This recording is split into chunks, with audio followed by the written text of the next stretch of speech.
Kemarilah kawan, kita duduk bersama, berbicara yang dirasa, kita nikmati yang ada.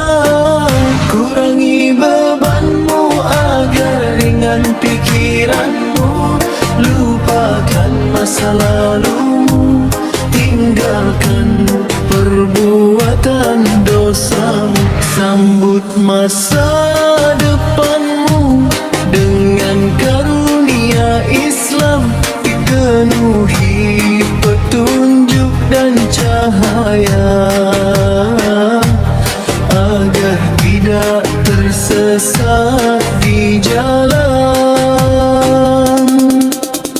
Allah Maha Pengampun, mengampuni dosa hambanya yang ingin bertobat kepadanya, yang ingin mensucikan dirinya. Kemarilah kawan, kita duduk bersama, berbicara yang dirasa, kita nikmati yang ada.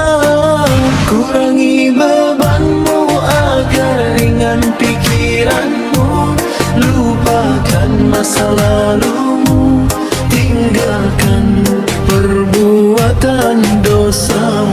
Sambut masa